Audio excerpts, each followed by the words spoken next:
할렐루야. 오늘 저희들 사도행전 22장 1절에서 16절의 말씀을 가지고 사도행전 강의 82번째 시간, 내가 만난 예수님의 이야기를 전하라 라는 제목을 가지고 함께 은혜를 나누겠습니다. 여러분들, 예수님의 주된 관심이 무엇입니까?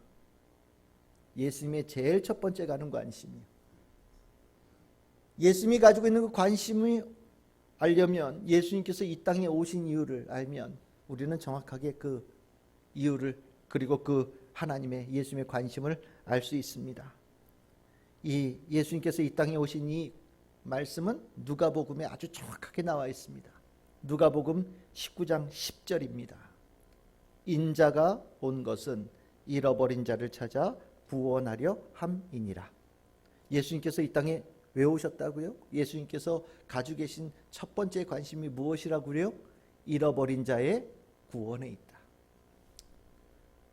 예수님께서 이런 것에 관심이 있다라는 얘기, 예수님께서 언제나 자나깨나 노심초사 늘 언제나 잃어버린 자들, 원래 하나님의 자녀였는데 하나님의 품으로부터 떠난 자들이 다시 주님의 품으로 돌아오기를 원하시고, 그것을 이루는데 예수님은 늘 언제나 관심을 두고 계신다. 그러면 예수님께서 언제 가장 기뻐하실까요? 바로 잃어버린 자들이 돌아올 때입니다. 그 모습을 성경에는 이렇게 표현하죠. 잃어버린 양을 정말 찾고 찾아서 그 어깨에 둘러매고 다시 양떼로 돌아오는 목자의 모습, 그리고 집을 나갔던 둘째 아들이 다시 집으로 돌아올 때 기뻐 끌어안으며 잔치를 벌이는 아버지의 모습, 바로 그 모습이 잃어버린 자가 구원받을 때 예수님, 하나님이 보여주시는 반응입니다. 그만큼 기뻐하신다라는 거죠. 그래서 예수님께서 이 땅에 오신 목적, 그리고 예수님께서 정말 기뻐하시는 이 모습을, 예수님께서는 그렇게 잃어버렸다가 다시 돌아온 자, 잃어버렸다가 구원받은 자들이 주님의 자녀로 다시 회복되어진 다음에 그 일을 함께 동참해 가기를 예수님께서는 원하십니다. 우리가 잃어버린 자들이었잖아요.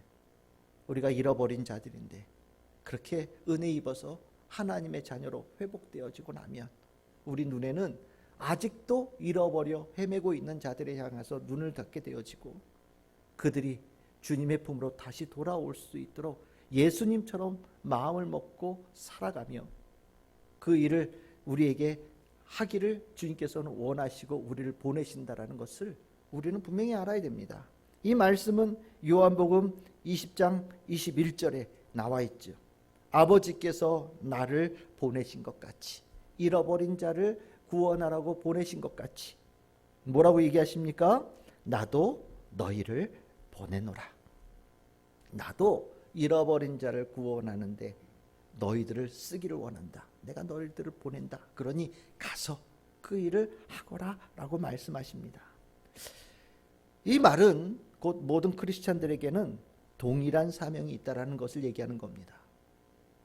누구나 할 것 없이 구원받은 자들에게는 잃어버린 자들의 구원을 이루는 것이 선택이 아니라 필수라는 이야기를 하고 있는 것이고, 구원받은 자로서 영혼 구원에 대한 열망은 마땅히 가져야 될 열정이고, 언제든지 그 일을 감당할 준비가 되어져 있는 성도가 되어져야 된다. 오늘 이 성경 본문의 말씀을 통해서 우리는 분명히 알게 됩니다. 우리 참 즐거운 교회 모든 성도들이 다 이런 성도들 다 될 수 있기를 소망합니다. 우리가 이런 예수님의 뜻을 이렇게 잘 알고 있고 우리에게 맡긴 사명을 이렇게 잘 깨닫고 나면 참 이 바울이라는 사람이 참 대단히 존경스러운 존재다라는 것을 다시 한번 느끼게 되어져요. 우리 사역자들에게 이 사도 바울은 참 그 앞에서 나도 모르게 겸손해지고 또 때로는 한편으로는 기도 죽고 어쩜 저렇게 할 수 있을까라고 존경하게도 되어지는 그런 사도였습니다. 그가 그렇게 존경받게 되어지는 사도가 될 수 있었던 이유는 이 잃어버린 자들의 구원을 위한 열망이 그 어떤 자들보다 깊고 강했기 때문입니다. 정말 물불 가리지 않고 복음을 전했고요. 어떤 경우에도 복음을 전할 준비가 되어져 있던 사람이 사도 바울이었고요. 작은 틈새만 보여도 그 사이에 복음의 메시지를 전하는 그런 사도였습니다. 오늘 읽은 이 본문이요. 오늘 우리가 읽은 22장 1절에서부터 16절, 그리고 우리가 오늘 읽지 않았지만 그 앞에 나오는 21장 37절에서 40절, 여기서도 바울은 복음을 전한 이야기가 나오는데 이 복음을 전한 이야기가 굉장히 극적이죠. 많은 무리가 모였잖아요. 목적은 딱 하나입니다. 바울 죽이려고 모였어요. 때리고 치고 찢기고 헝클어지고 정말 난리였습니다. 얼마나 험한 분위기인지 군인들이 들쳐매고 층계를 올라갔다라고 얘기하지 않았습니까? 정말 위급한 상황이었던 겁니다. 그런데 바울은요, 그런 상황을 다른 사람들과 좀 다른 시각으로 봤어요. 어떻게 봤냐면, 야, 이거 정말 복음 전하기 딱 좋은 때인데, 뭐 이렇게 본 겁니다. 아니, 이렇게 많은 사람들이 모여있을 때가 언제 있겠어? 또 이 많은 사람들이 나에 대해서 집중하고 있을 때가 언제겠어? 라는 생각을 가진 거예요. 다른 사람들 같았으면 두렵고 떨리고 아마 극심한 공포 속에 들어가는 상황이었을 텐데, 바울에게는 이 잃어버린 자의 구원, 예수님께서 가지셨던 이 마음을 풍성히 가졌던 사람이었기 때문에 그 사이에서도 놓치지 않고 복음을 전해야 되겠다라고 아주 정신을 바짝 차립니다. 이런 바울이니 하나님께서 얼마나 바울을 기뻐하셨을까, 예수님께서 얼마나 기뻐하셨을까, 여러분들 상상이 되시지요? 바울이 복음을 전해야 되겠다는 이 열망을 가졌을 때 하나님께서도 보이지 않는 손길로 바울을 도우셨던 것 같아요. 21장 37절에서 40절에 보시면요, 두 가지 아주 정말 특이한 변화가 일어나는데, 하나는 천부장, 이 로마 군인의 천부장이 바울의 말에 귀를 기울이는 부분이 나옵니다. 여러분들, 로마의 천부장은요 굉장히 높은 사람이에요. 백부장하고는 상대가 안 되는 사람입니다. 백부장도 높다고 그러는데 천부장은 확 높은 사람이거든요. 근데 그 앞에 있는 바울은요 묶여있는 사람이에요. 어디 옷이 뭐 성한 데가 있겠습니까? 찢기고 피나고 터지고 헝클어진 아주 볼상사나운 모습인데도 그 바울이 헬라 말로 한마디 딱 했는데 천부장이 이 죄인으로 여겨지는 이 바울의 목소리에 귀를 딱 기울이고 듣습니다. 참 신기한 거예요. 거기다가 내가 이 사람들에게 한마디 해도 되겠습니까? 이게 지금 말이 됩니까? 지금 바울 죽이겠다고 난리가 나서 온 사람인데 거기에 앞에서 무슨 할 말이 있겠어요? 아유, 잔소리하지 말고 들어가세요 라고 우리가 보통 얘기할 텐데, 이 천부장은요 하세요 라고 허락을 해줬다고 얘기합니다. 이건요 하나님의 보이지 않는 손길이 아니었으면 불가능한 이야기입니다. 그럼 이것뿐일까요? 또 있지요. 40절에서 21장 40절에서 22장 2절까지 보시면 그 바울 죽이겠다고 난리를 치던 사람이요, 신기하게도 층계에 올라가서 바울이 손을 한번 이렇게 했더니 조용해지고요, 히브리 말로 얘기를 시작했더니 더 조용해졌다라고 얘기합니다. 보통 같으면요, 제가 한마디 하겠습니다 라고 얘기하면 보통은 어떻게 할 것 같아요? 네가 무슨 할 말이 있어? 아마 이런 얘기하면서 더 큰 목소리로 아마 바울의 목소리를 확 죽여버렸을 텐데, 신기하게도 바울이 손 한번 이렇게 하고 히브리 말로 한마디 딱 하니까, 부형들아 뭐 이런 얘기 한마디 딱 하니까 그 즉시 그 시끄러웠던 무리들이 쥐죽은 듯이 조용해졌다. 참 복음을 전하겠다라는 열망을 바울이 가져니까 하나님께서 이렇게 도와주시는 것 같아요. 참 이건요, 주님께서 이 복음을 전하는 자에게 얼마나 가까이 계시고 얼마나 그의 삶을 귀하게 여기시는지를 아주 단적으로 보여주는 본문이 아닌가라는 생각이 듭니다. 저는 여러분들이 이 부분에 있어서 또 하나의 중요한 깨달음을 얻었으면 좋겠다는 생각을 갖습니다. 그것은 무엇이냐면, 여러분들이 복음을 전하는 자에게 언제나 하나님께서 가까이 계신다라는 것을 여러분들이 분명히 확신했으면 좋겠습니다. 복음을 전하는 열망을 가진 자를 주님께서 얼마나 기뻐하시는지에 대해서 여러분들 정말 확신을 가지시기를 바랍니다. 어떤 분들 이렇게 얘기하는 분들이 있어요. 하나님께서 나와 늘 함께 했으면 좋겠어요. 정말 저는 그러지 않은 것 같아서 너무 속상해요 라고 얘기하는 분들이 있어요. 하나님께서 정말 가까이 있기를 원하신다면 오늘 이 말씀을 여러분들 기억하시면 됩니다. 여러분들 안에 복음을 전하겠다는 열망을 가지십시오. 여러분들의 마음을 감찰하시는 주님께서 여러분들의 모습을 기뻐하시면서 여러분들의 삶에 늘 언제나 기꺼이 도움을 주실 수 있는 보이지 않는 손길로 함께 하시는 역사가 일어납니다. 복음을 전하는 자는 이렇게 축복이 있어요. 그럼 우리는 이렇게 되니 어떤 마음이 들어야 되겠습니까? 아, 복음 전해야 되겠구나. 복음을 전해야 되는구나. 바울처럼 정말 어떤 경우에도 복음을 전할 수 있는 사람이 되어야 되겠구나. 이런 생각을 갖게 됩니다. 그런데 참 이게 주님께서 이게 복음을 전하는 걸 기뻐하신다는 걸 우리는 알면서도 이게 잘 안 되죠. 뭐 얘기합니다. 제가 머리가 나빠서요. 말씀을 잘 못 외워요. 제가 내성적이어서요. 다른 사람 앞에 가서 말을 못해요.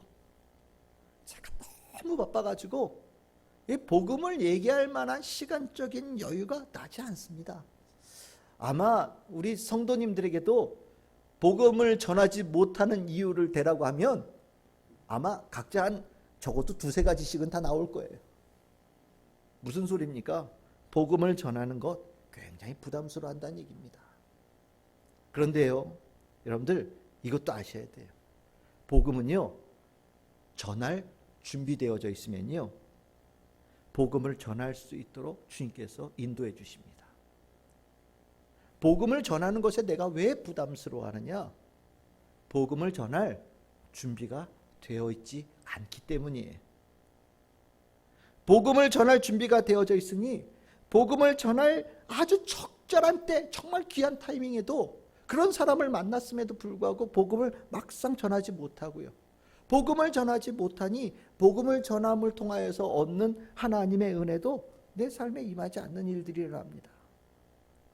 정말 복음을 전하기 위해서는 준비된 자가 전달한다는 거 여러분들 꼭 기억하셔야 돼요. 그러면 복음을 전하기 위해서 뭐를 준비해야 될까요?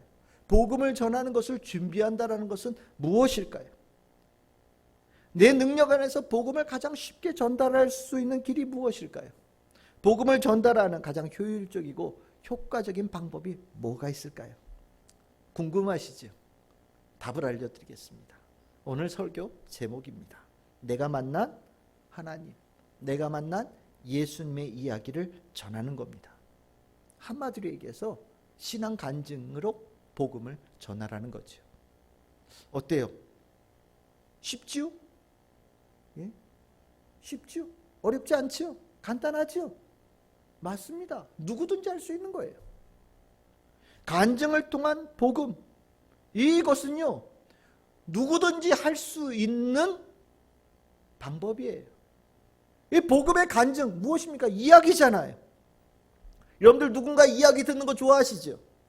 아마 제가 이렇게 설교를 하면서도 만약에 제 얘기를 한다, 아마 순간 집중도 아마 그 설교 시간 중에 최고치를 기록하지 않을까 싶어요. 막 목사가 설교를 막 여러 가지로 할 때는 잘 안 들리는데 제가 제 얘기를 한마디 하겠습니다. 그러면 갑자기 졸던 사람도 번쩍 깨가지고 설교를 듣거든요. 이게 바로 이야기예요. 이야기는요, 이게 골치 아프게 분석하고 막 뭐 깨닫고 암기하고 할 필요가 없는 거예요. 이야기는요, 그냥 듣기만 하면 되는 거예요. 그러니 막 특별히 마음 새기지 않아도 되니 듣는 사람도 편하게 들을 수 있는 거죠. 복음을 전하는데 이야기로 전달한다는 거 굉장히 참 효과적인 겁니다. 그리고 또 이 복음을 전하는 이야기, 다른 사람 이야기가 아니잖아요. 전달하는 입장에서 봤을 때 이건 내 얘기입니다. 내 얘기. 남의 얘기를 전하라고 한다면 그게 뭐였더라? 그게 뭐였더라? 아마 머릿속에 암기되어진 뭔가 줄거리나 뭔가 있겠지만 내 얘기를 하는 거니까 이거는 뭐 굳이 외울 필요도 없는 거예요. 그리고 내 얘기다 보니까 얼마나 진실됩니까? 내 얘기를 얘기할 때는 내 삶에 있는 것들이 다 나오는 거예요.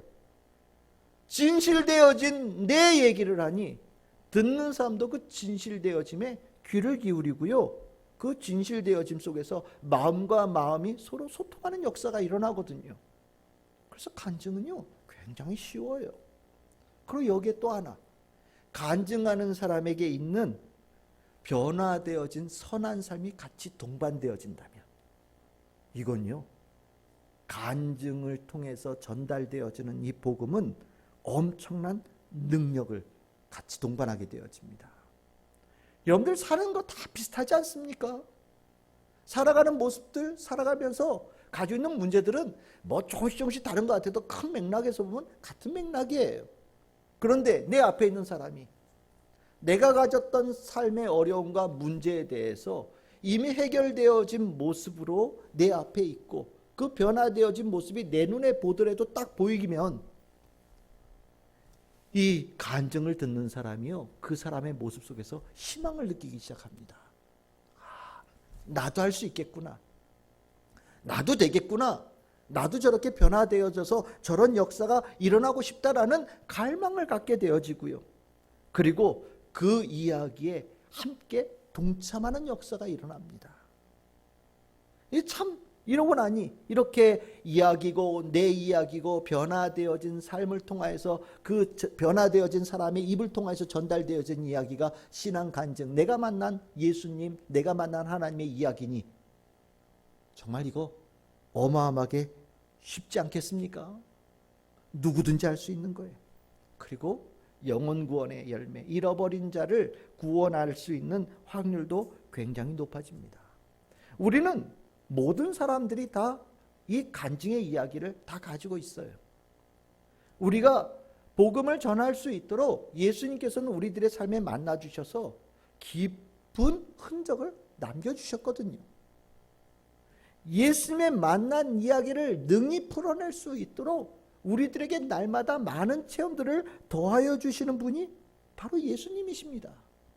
그래서 우리는요, 여러분들의 삶 한 사람 한 사람이 복음의 증거이고 능력의 산물이라는 것을 분명하게 확신하면서 변화되어진 삶으로 내 이야기를 전할 수 있는 사람, 그 간증을 준비하는 사람이 우리 성도들이 다 되었으면 좋겠다라는 생각을 갖고 되기를 소망합니다.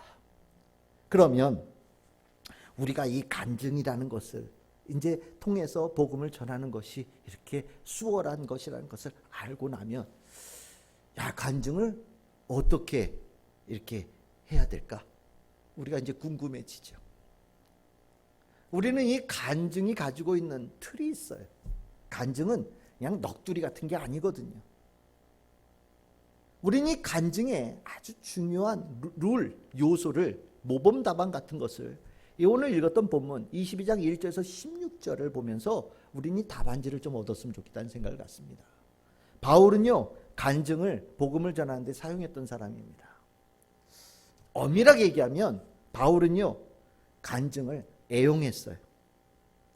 진리를 모르는 사람들이나 혹시 미혹당해서 진리의 눈이 가려워진 사람들에게 마음의 문을 열게끔 할 때 자기의 이야기를, 자기가 만난 예수님의 이야기를 전함을 통하여서 그들의 마음을 열고 머리를 깨우치는 데에 아주 유용한 도구로 간증을 사용했습니다. 오늘 이제 우리가 22장서부터 이후에 쭉 나올 때 바울이 여러 차례 이제 재판장에서 자기가 이제 이야기를 하는데, 그 중에 오늘 읽었던 이 본문 22장에 나와 있는 이 이야기처럼 26장에도 거의 똑같은 이야기가 나와요. 같은 이야기가 나온다. 이게 무슨 얘기겠습니까? 바울은요, 자신이 미리 준비해 놓은 간증이 있었다라는 겁니다. 즉흥적으로 한 간증이 아니라 자기가 복음을 전하기 위해서 자기가 만난 예수님, 자기가 만난 하나님의 이야기를 미리 준비해 놓았다는 얘기예요. 여러분들 오해하지 말고 들으시기를 바랍니다. 이것은 준비했다는 것은 만들어냈다는 얘기가 아니에요. 준비했다는 얘기는요, 좀 더 정확하고 진실되게 효과적으로 전달할 수 있도록 미리 간증을 손보았다, 미리 준비했다라는 얘기가 되어집니다. 저는요, 바울처럼 우리도 이 간증으로 복음을 전할 수 있는 것은 누구나 할 수 있는데, 그렇게 간증으로 복음을 전할 자가 되어지기 위해서 각자가 내가 만난 예수님, 내가 만난 하나님에 대한 이야기를 미리 좀 준비를 했으면 좋겠다는 생각을 갖게 되어집니다. 누군가에게 내가 만난 예수님을 전달할 때 이러고 시작하는 것이 아니라 마치 기다렸다는 듯이 짧은 시간 내에 아주 응축되어져서 핵심적인 이야기를 전달해 줌을 통하여서 잃어버린 자가 예수님께로 돌아오고 잃어버린 자가 하나님께로 돌아가는 역사가 일어나는 복음을 전달하는 자가 되는 성도들이 다 됐으면 좋겠다라는 생각을 저는 갖습니다. 누군가는 이런 얘기할지 몰라요. 저는 얘기가 없어요. 저는 목사님, 제가 하나님을 만난 얘기, 예수님 만난 얘기를 딱히 할 게 없는데요. 그러니까 저는 간증 안 해도 될 것 같은데요. 라고 얘기하는 분들이 있다면 그건 정말 심각한 얘기입니다. 이야기가 없다라는 것은 그 삶이 없다라는 거예요. 살아간 가정은 반드시 이야기로 남습니다. 이야기되지 않은 내 인생은 없는 것과 똑같은 거예요. 우리가 예수님을 만나고 하나님을 만난 것이 우리들의 인생에 깊은 흔적을 남겼다면 우리는 생각하지 않으려고 해도 내 안에 이야기가 남아있어요. 내 안에 이야기가 이미 새겨져 있는 겁니다. 그래서 혹시 오늘 설교를 들으시면서 나는 할 얘기가 없는 것 같은데요 라는 생각이 드는 분들이 계시다면 여러분들 오늘 이 설교 끝난 다음에 기도하십시오. 주님, 저도 주님 만난 이야기를 할 수 있는 사람이 되고 싶어요. 저도 예수님 만난 이야기를 누군가에게 전달하고 싶은 성도가 되고 싶습니다. 주여, 나에게 이야기를 할 수 있도록 깨닫게 하여 주시고 깊은 흔적을 다시 한번 남겨주시옵소서 라고 기도하는 성도들이 되었으면 좋겠어요. 이야기할 수 있는 성도가 실질적으로 예수님 만난 성도가 되기 때문입니다. 그러면 이 간증 미리 준비할 때 우리는 어떤 요소를 넣어야 될까요? 내가 만난 예수님 이야기 안에 꼭 넣어야 될 요소가 뭐가 있을까요? 오늘 이 본문 안에서 바울의 간증을 통해서 몇 가지를 살펴보기를 원합니다. 첫 번째는요, 제일 먼저 무엇이 나와야 되느냐? 예수님을 만나기 이전에 내 삶을 말합니다. 오늘 22장 3절에서 5절에 보시면 바울이 과거에 있었던 예수님 만나기 이전에 자기네 삶을 쫙 소개하죠. 나는 다소라는 데서 태어나고 자랐던 사람이고 유대인이고 가말리아의 문화에서 율법을 배웠던 사람이고 하나님에 대해서 열심을 가졌던 사람이고 예수의 도를 박해하러 다녔던 사람이다라고 자기를 소개를 합니다. 참 열심히 살았는데 뭔가 초점이 잘못되어진 삶이죠. 우리가 예수님 만나기 이전의 삶의 이야기가 긴 사람들이 있어요. 근데 여러분들 이 예수님 만나기 이전의 삶은 간증에서 가장 적은 부분을 차지하는 부분입니다. 누구는 이 얘기하다가 간증 다 끝나는 사람이 있어요. 아니에요. 예수님 만나기 이전에 내 삶을 얘기할 때는 예수 만나고 난 다음에 변화되어진 삶에 반대되어지는 것들에 그에 상되어지는 것들만 이야기하시면 됩니다. 그래서 짧게 준비하시면 돼요. 내가 예수님 만나기 전에 이렇게 살았었다. 내가 이런 삶을 살았었다. 꼭 필요한 것만 응축해서 잘 준비해 주시면 좋겠습니다. 그러면 두 번째로 넘어가야죠. 두 번째는 뭐냐? 예수님을 만난 사건에 대한 이야기를 해야 됩니다. 앞에 예수님 만나기 이전의 사건이 요만큼이었다면 예수님을 만난 사건은 그보다 조금 더 긴 이야기가 되어집니다.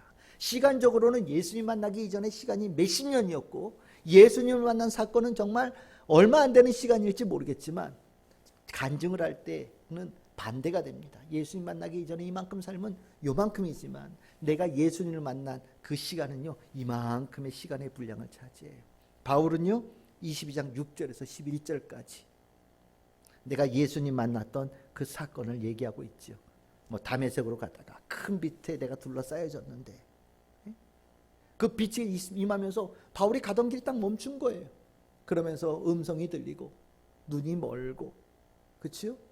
그 다음에 어디로 가야 될지를 그 음성 속에서 내가 알게 되어졌다. 뭐 이런 얘기들을 합니다. 한마디로 엄청난 충격을 받았다라고 얘기를 합니다.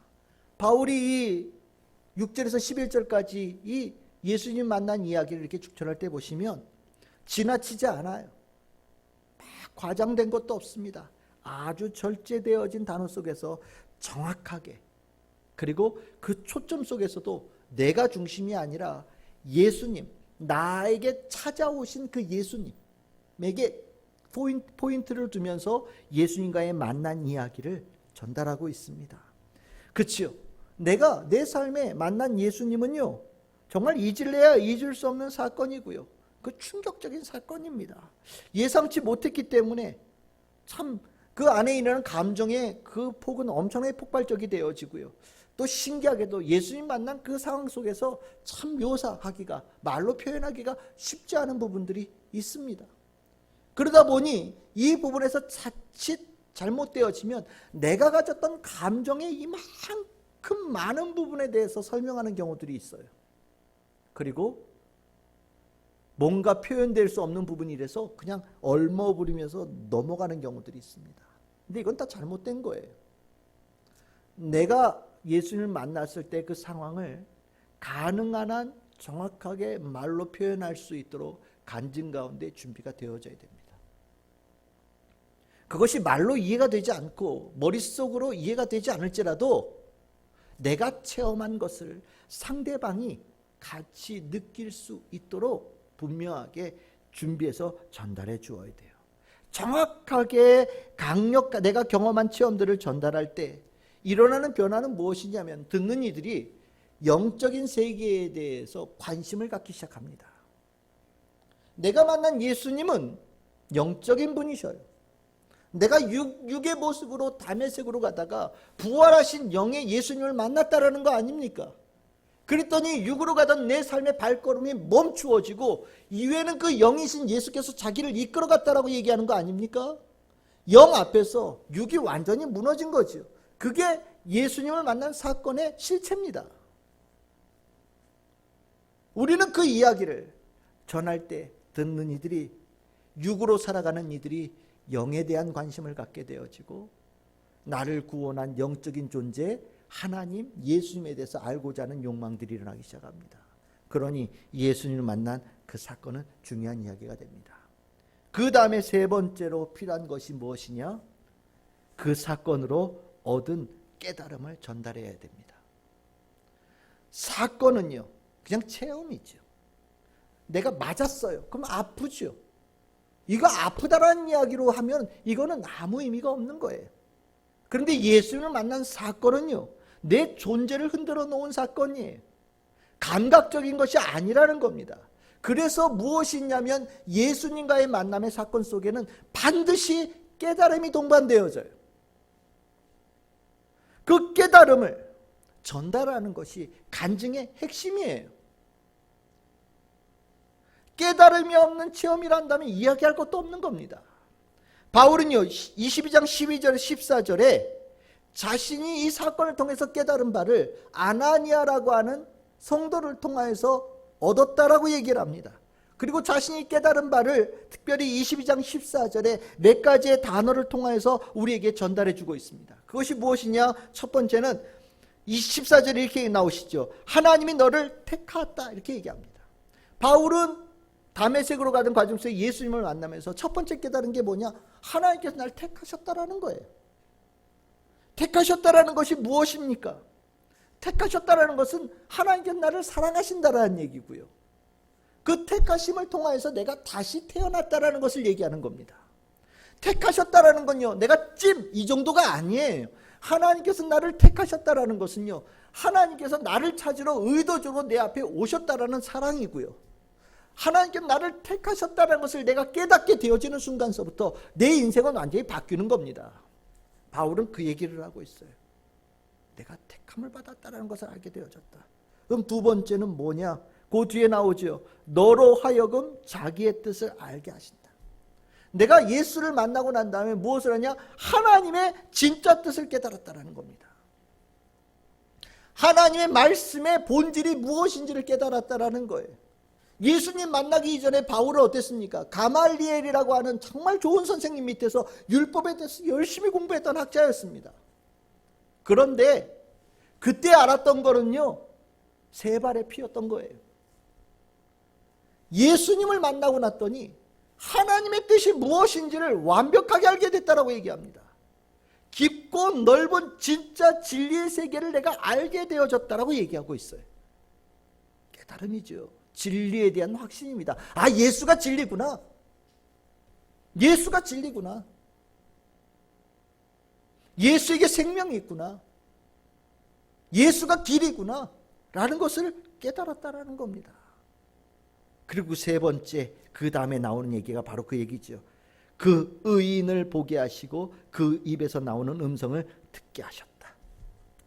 내가 만났던, 다메섹으로 가는 길에 만났던 그 예수가 어떤 분이시라고요? 의인이다. 이 의인이라는 것은 의롭다라는 거죠. 예수님은 의로운 분이다. 예수님이 의롭다라는 것은 무엇이냐면 하나님께서 인정하신 분이라는 얘기가 되는 거고요. 의로움 안에는 구원이 있는 거거든요. 그러니까 예수가 진리일 뿐만 아니라 예수가 구원자가 되신다는 것을 그 자리에서 깨닫게 됐다라고 얘기하는 겁니다. 바울은요, 예수님 만난 다음에 완전히 새로운 세계를 경험한 거예요. 다시 태어났습니다. 하나님의 진리가 무엇인지도 알게 되어졌고요. 내 앞에 직접 찾아오신 그 예수님은요, 하나님의 아들이시고 구원자라는 걸 알게 되었다라는 거예요. 그리고 그 자리에서 하나님께서 나를 얼마나 사랑하시는지 자기가 깨달았다라고 얘기합니다. 우리가 간증을 할 때 이 깨달음 굉장히 중요한 거예요. 이 세 가지의 깨달음을 하나로 묶으면 뭐가 될까요? 하나님과 나 사이에 깊은 사랑의 관계가 형성되어져 있다는 것을 깨달았다고 얘기하는 겁니다. 간증의 핵심이죠. 여러분들 주님 만나고 난 다음에 여러분들 느끼는 게 무엇입니까? 예수님의 사랑이에요.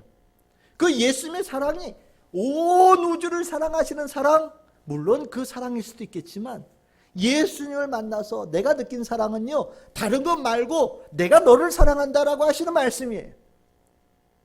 내가 너를 사랑한다라는 거예요. 내가 너를, 하나님께서 콕 집어서 나를 사랑한다라고 얘기하실 때 내가 하나님과 얼마나 깊은 관계에 있는 존재인지를 내가 깨닫게 되어지는 거죠. 그리고 그 관계, 사랑의 관계 속에서 우리는 다시 살아나는 역사가 일어나는 거예요. 하나님께서 날 사랑하신다고 집으셨을 때는요, 나는 완전히 달라지는 사람이 되어지는 거거든요. 간증의 깨달음은요, 바로 이거예요. 그렇게 깨달음을 하고 난 다음에 또 하나가 덧붙여져야 되죠. 그것이 무엇이냐면 네 번째로 예수님 만난 이후, 그 깨달음 이후에 변화되어진 나의 삶을 얘기해야 됩니다. 깨달음은요, 진짜 깨달음은 무엇이 일어날까요? 변화가 일어나요.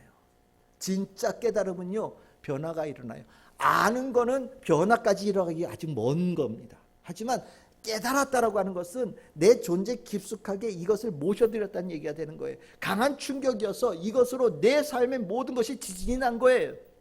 그리고 주도권이 완전히 주님께로 넘어간 겁니다. 그래서 이 깨달음은요, 나의 삶을 순식간에 바꾸어 놔요. 참인 사람 안 변하거든요. 그런데 신기하게도 그 예수님을 만나고 나면요, 인간이 변해요. 삶이 변해요. 이게 기적이죠. 이게 복음의 능력이에요. 이게 구원입니다. 그 어떤 것으로도 잃어버린 자가 돌아오지 못할 것 같은데 예수님만 만나면 돌아올 수 있는 거예요.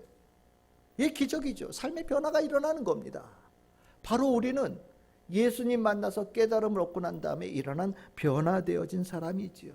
그래서 이 변화되어진 사람이 얘기하는 이 간증은요, 모든 간증에 보증 도장을 콱 찍는 거하고 똑같은 거예요. 바울은 22장 15절 16절에 내가 그렇게 깨닫고 난 다음에 무엇을 했냐고 얘기를 하냐면, 아나니아가 이렇게 하죠. 왜 주저하고 있어? 깨달았는데? 라고 얘기를 합니다. 그랬더니 어떻게 했느냐? 세례받고 죄를 씻어냈다. 그리고 예수를 전하는 증인으로 나아가는 삶을 살아가겠다고 결단했다고 얘기합니다. 바로 이거지요. 깨달음 속에 바울이 일어난 큰 변화, 그 변화되어진 삶을 얘기하는 겁니다. 우리가 간증에 마무리되어질 때 이 부분이 들어가 있어야 돼요. 예수님으로 인하여 변화되어진 나의 삶. 이것이 함께 들어가 있어야 됩니다. 죄에서 벗어난 자유케 되어진 삶에 얼마나 큰 기쁨이 있는지, 평안함이 있는지, 능력이 임하는지, 내 안에 일어난 그 감격을 전하는 것뿐만 아니라 변화되어진 삶을 통해서 내 주변에 얼마나 선한 역사가 영향력을 끼치게 되어진지도 함께 전달할 수 있어야 됩니다. 나의 변화는 나로 끝나는 것이 아니라 내 주변의 모든 관계되어진 것들을 변화시키지 않습니까? 한 사람의 변화가 가정을 변화시키고, 한 사람의 변화가 직장을 변화시키고, 한 사람의 변화가 더 크게 나아가서는 국가도 바꾸고 역사도 바꾸는 역사가 일어나는 거예요. 이것이 변화되어진 사람에게 있는 힘이지요. 우리의 간증의 마지막 마무리는 이 변화되어진 삶을 통해서 나아가는 겁니다. 이것이 간증의 요소예요. 첫 번째가 뭐였습니까? 예수님 만나기 이전에 내 삶. 두 번째는요, 예수님을 만난 사건에 대한 정확한 묘사. 그리고 세 번째는요, 그 만남 속에서 내가 얻은 깨달음. 그리고 네 번째는요, 그 깨달음을 통해서 일어난 내 삶의 변화. 이것이 간증의 요소예요. 만약에 여러분들이 내가 만난 예수님의 이야기를 쓴다면 바로 이 네 가지 요소를 먼저 딱 적으시고 거기에 여러분들의 이야기를 정확하게 적으시면 됩니다. 쉽지요? 어렵지 않지요? 예, 정말 쉬운 거예요. 누구든지 할 수 있는 거예요. 왜요? 예수님께서 여러분들에게 이미 모든 소스를 다 주셨거든요. 재료들을 이미 다 주셨어요. 너무 많아서 걱정이죠. 그런데도 바울처럼 이 이야기를 3분, 5분 내에서 간략하게 얘기할 수 있는 정리되어진 얘기가 있어야 됩니다. 여러분들 이 이야기 잘 정리하실 수 있겠다는 생각이 드십니까? 여러분들 오늘 이 설교 끝나시고 집에 돌아가셔서 여러분들의 내가 만난 예수님의 이야기를 한번 적어보시기를 바랍니다. 외울 필요 없어요. 한번 쓰면 머릿속에 다 들어갑니다. 왜냐고요? 여러분들의 이야기니까요. 쓰는 거는 한번 정리해 보려고 쓰는 거지 외우려고 쓰는 게 아닌 겁니다.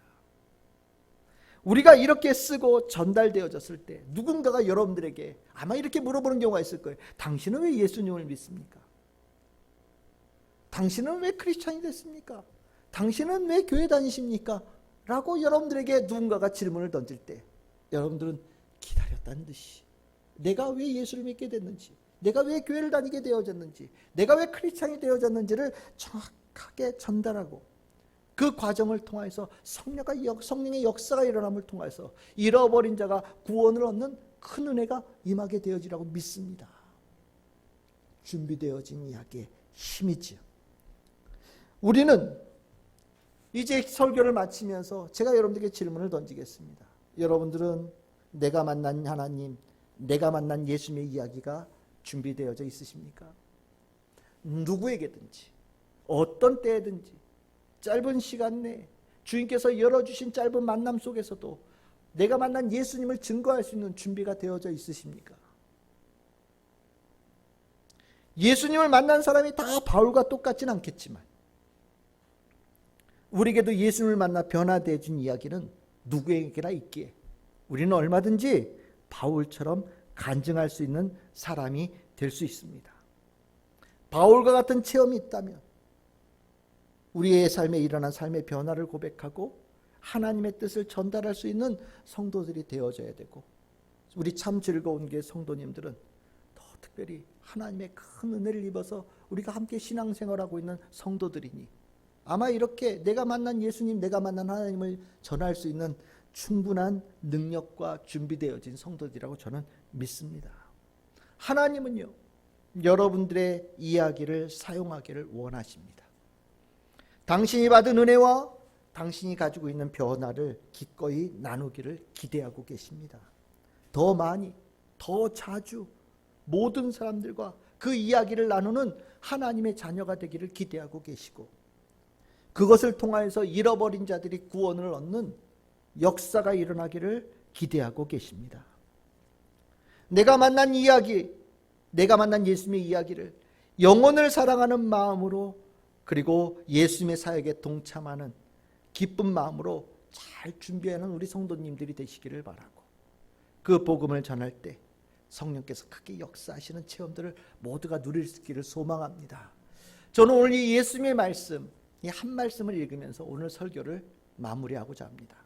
이 말씀이 여러분들의 심령에 귀하게 새겨지기를 소망합니다. 마태복음 5장 16절의 말씀입니다. 우리 앞에 있는 말씀을 큰 목소리로 함께 읽겠습니다. 시작. 이같이 너희 빛이 사람 앞에 비치게 하여 그들로 너희 착한 행실을 보고 하늘에 계신 너희 아버지께 영광을 돌리게 하라. 아멘.